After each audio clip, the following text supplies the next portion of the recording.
1 милион евра е вредноста на завршените проекти во Пробиштип, чии финансиер е платежната агенција.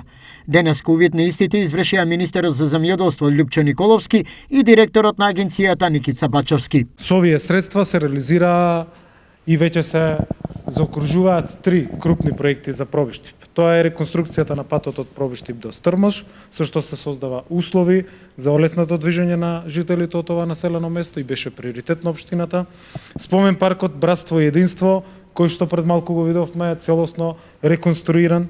Уште еден проект од програмата на Министерството и на платежната агенција не прави особено гордија, тоа е токму ова киносала во која што се наоѓаме. Имавте сите прилика токму да видите како е направено.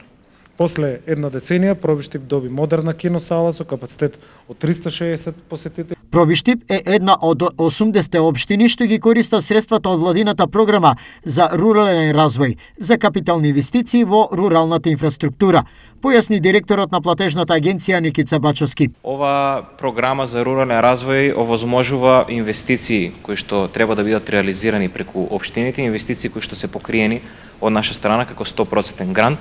Единствено нешто кое што станува како обврска за општините плаќањето на ДДВ-то и навистина ми е драго и мило да видам дека парите кои што ги исплаќаме како платежна агенција, како еден од поголемите искористувачи и реализатори на капитални инвестиции во државата, дека средствата кои што ги даваме навистина наменски се трошат во објекти и во спомен паркови кои што ќе останат како една трајна вредност за општините, особено општините од руралните средини. Завршените проекти покажуваат дека општината е подготвена да се фати во костес со вакви предизвици и користејќи ги понудените финансиски средства, реализира инвестиции од корист за граѓаните, потенцира градоначалникот Драган Анастасов. Сакам да искористам прилика да и честитам за посветеноста на моите соработници, на луѓето во општината кои што посветено работеа период подолг од 2 години, паралелно на самата реализација на овие проекти, со оглед на ковид пандемијата која што ги поклоби, навистина бараше многу посветеност од нивна страна и горд сум денеска што успеавме да реализираме 3 капитални проекти